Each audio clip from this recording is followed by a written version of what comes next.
राजा और पंडित। एक समय की बात है, तैमूर नाम के एक गांव में एक पंडित जी रहा करते थे। उन्होंने एक साहूकार के पास 500 रुपये यह सोचकर जमा कर दिए कि जब उनकी बेटी की शादी होगी तो ये पैसे उनके काम आएंगे। देखते ही देखते समय निकलता गया और बेटी की शादी योग्य हो गई। पंडित जी ने अपनी बेटी के लिए योग्य वर देखना शुरू कर दिया।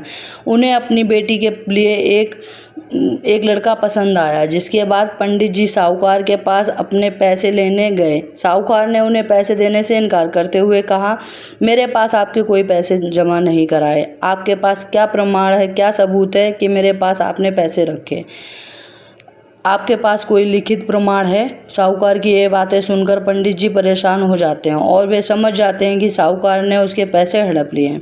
एक दिन पंडित जी मंदिर से घर लौट रहे थे, तभी उनके दिमाग में ये विचार आया कि उन्हें उस साहूकार की शिकायत राजा से करनी चाहिए। हो सकता है राजा इस परेशानी का कोई हल निकाल दें। पंडित जी बिना देरी किए हुए राजा से मिलने के लिए पहुंच गए और वहाँ जाकर उन्होंने अपनी परेशानी राजा के सामने रखी।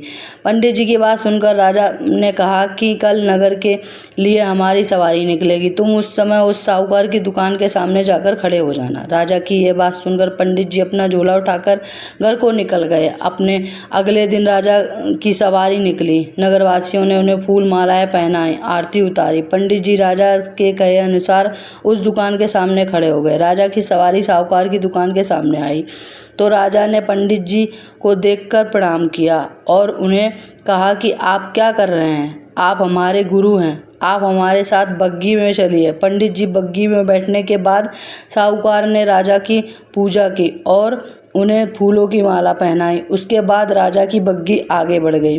पंडित जी को कुछ दूर आगे जाने के बाद राजा ने बग्घी से उतार दिया और बोला, मैंने अपना काम कर दिया, अब आगे देखो क्या होता है। पंडित जी और राजा के संबंध देखकर साहूकार सोच में पड़ गया और उन्हें घबराहट होने लगी कि पंडित जी उनकी शिकायत राजा से ना कर दें।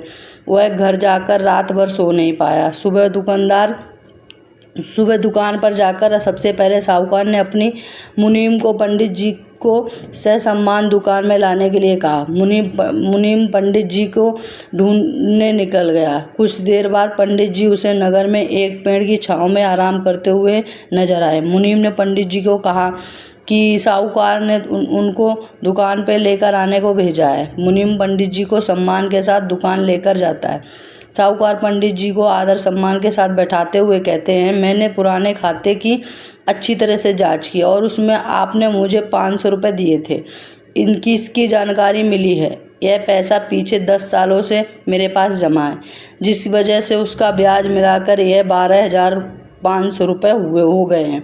फिर साहूकार उन्हें 13,500 रुपये देता है। कुछ देते हुए कहता है कि आपकी बेटी मेरी भी बेटी की तरह है, तो ये 1,000 रुपये मेरी तरफ से उसकी शादी के लिए। साहूकार ने पंडित जी को 13,500 रुपये देकर बड़े प्रेम के साथ विदा किया। इस तरह पंडित जी को उनके पैसे अपने पैसों के साथ ब्याज और शादी के लिए साहूकार की तरफ से दिए 1,000 रुपये अतिरिक्त मिल गए। कहानी से ये सीख मिलती है कि कोई किसी को परेशान कर रहा हो तो उसके सामने गिड़गिड़ाने की वजह से ऐसे व्यक्ति से मदद मांगे जो इस समस्या से उसे निकाल सकता है।